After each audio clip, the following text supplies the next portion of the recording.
Welcome to the discussion. Today we're diving into Germany's status in 2025, its economic clout, political strategies, and a host of challenges it's facing in a complex global arena.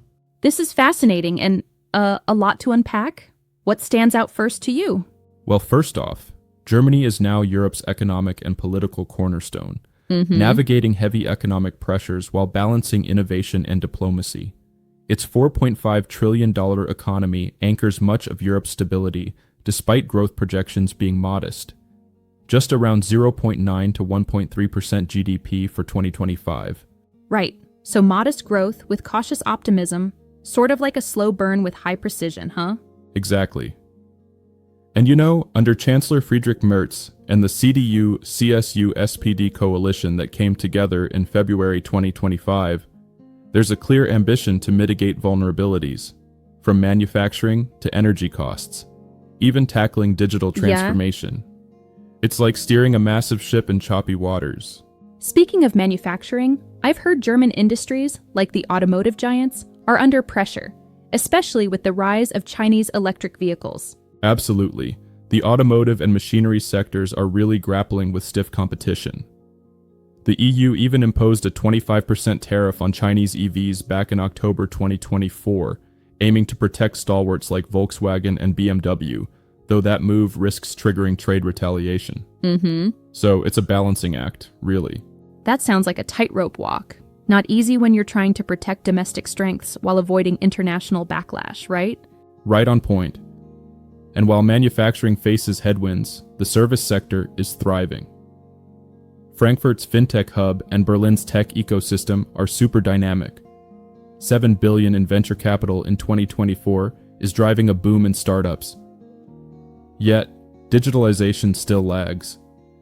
Germany only ranked 13th in the EU's Digital Economy and Society Index, with a digital initiative worth $50 billion to expand 5G and AI.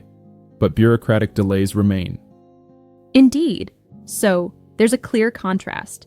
Strong sectors juxtaposed against administrative and digital hurdles. Exactly. And then there's energy, which is another major story.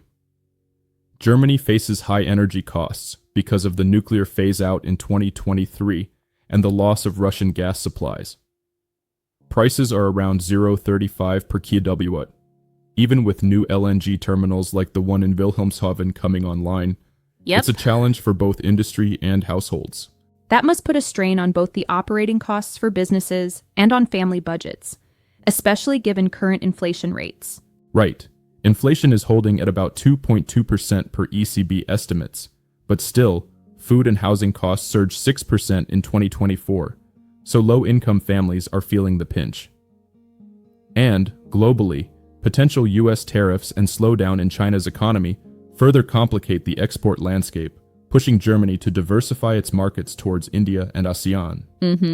Diversification is a smart move in these times, though. I wonder if the strategy is comprehensive enough. That's a good point. The diversification strategy is indeed crucial as Germany rethinks its global trade ties. Fiscal policies also play a key role. The country's debt to GDP ratio sits at 60% with a 2.5% deficit, and they've set up two special funds, each worth around $500 billion, to bolster defense and infrastructure. Then there's the corporate tax cuts for SMEs, dropping from 30% to 25%, which some say boost competitiveness, though critics worry about reduced social spending. I appreciate that critique. It highlights the tension between fiscal austerity and social security. Exactly, and speaking of social facets, Germany isn't just about numbers. The country's population is around 84 million, with a median age nearing 47.8. With a fertility rate at just 1.4 children per woman, there's talk of an aging crisis impacting pensions and healthcare. Immigration becomes vital as, without it, projections suggest a potential shrinkage to 75-80 million by 2050. And I believe that net migration is currently at about 300,000 annually, mostly coming from places like Ukraine, Syria, and India, right? Exactly. That migration not only offsets the decline but also makes up roughly 26% of the population.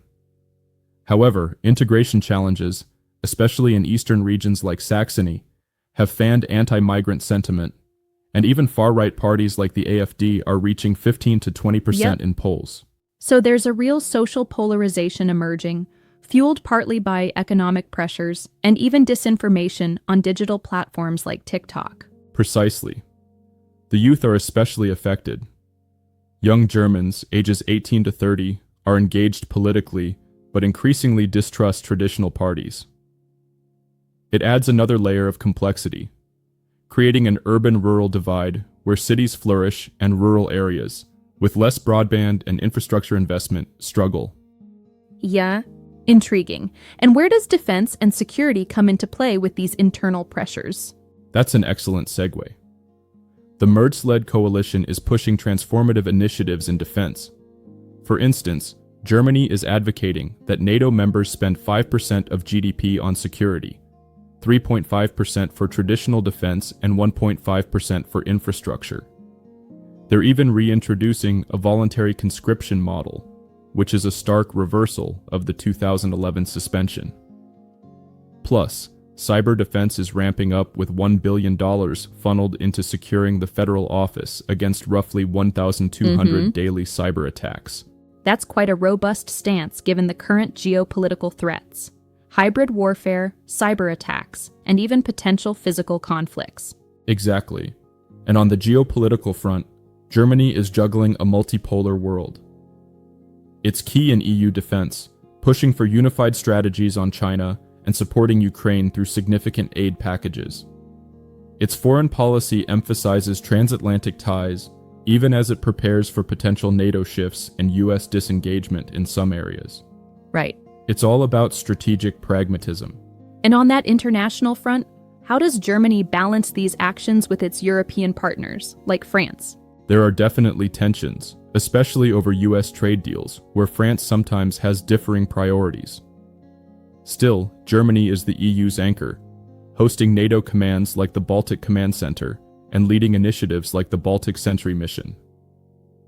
Additionally, its evolving 2023 China strategy aims to reduce economic dependence and build security dialogues with partners like Japan. It's almost like Germany is trying to be the great mediator, balancing transatlantic and European priorities while still asserting its own strategic interests. Exactly. It's a bit like, juggling multiple balls at once, each representing defense, economic stability, social reform, and technological innovation. Speaking of innovation, research and technology are major pillars too. Germany spends about 3.1% of its GDP on R&D, boasts leaders like Siemens and SAP in AI and quantum computing, and is supported by a quantum technology fund of $2 billion. Yet, interestingly, cloud computing adoption by SMEs is lower than in competitor nations like Sweden. That's ironic, given Germany's technological prowess in other areas. It seems digital transformation is a work in progress. Exactly. And climate policy is another centerpiece. Renewables currently produce about 56% of electricity, with an ambitious target of 80% by 2030. But grid upgrades and the delay of the coal phase out until 2038 have sparked protests. They're investing in wind, solar, hydrogen, and even heat pump subsidies. Yet there are challenges in meeting the net zero target by 2045. Indeed. It's a tough balancing act between ambition and practical realities. And what about infrastructure? It seems like all these challenges, digital, transport, energy, are interwoven. Absolutely. Infrastructure modernization is critical. Deutsche Bahn's $40 billion plan for high-speed rail and the Deutschland ticket boosting public transport illustrate this. But fiber optic coverage, especially in rural areas, lags behind urban centers. Rural broadband hovers around 60% compared to 90% in cities, despite initiatives like the gigabit strategy aimed at 2030. Yeah. That urban-rural divide really mirrors the political and social challenges we talked about earlier, doesn't it? Totally. It's like each domain, economy, defense, digitalization, reflects broader societal divides. Services in rural areas are strained, healthcare and education investments vary, and even crime trends point to disparities, with violent crime up and cybercrime costing billions Yes. annually. And the judiciary itself is overwhelmed with backlogs. It's a comprehensive mosaic, isn't it? These interlocking challenges and strategic responses? Absolutely, it is. And then you have the cultural and social facets. Germany's rich cultural heritage, its vibrant tourism, with Bavaria and Berlin drawing tens of millions, and initiatives in sustainability and preservation add another layer. Yet UNESCO sites are underfunded, and labor shortages in hospitality further complicate the picture. And let's not forget education and healthcare. How are they faring under these pressures?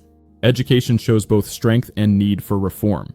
Ranking 20th in PISA 2022 sparked a $3 billion education offensive aimed at enhancing STEM and teacher training. Healthcare, funded at 12.8% of GDP, ensures universal coverage but faces shortages with tens of thousands of nurses and doctors missing, pushing Right. recruitment overseas. All these domains are deeply interlinked. Lastly, on the labor market, there's a 3.8% unemployment rate on average, yet tech, engineering, and healthcare see 1.5 million vacancies, prompting reforms like the Skilled Worker Act. Absolutely. The labor market is another key area. Remote work now engages 30% of the workforce, and the tech visa is an interesting tool to attract global talent despite the brain drain challenges, especially towards the US. Yeah. With all these layers, defense, technology, social policy, Germany's future seems to hinge on strategic adaptability in a very uncertain era. Exactly. It's like, a grand chess game where every move has to balance domestic priorities with global pressures. Germany's ability to innovate, integrate diverse solutions, and lead Europe might just define its legacy as a future global powerhouse. Right, absolutely. It definitely gives us a lot to think about.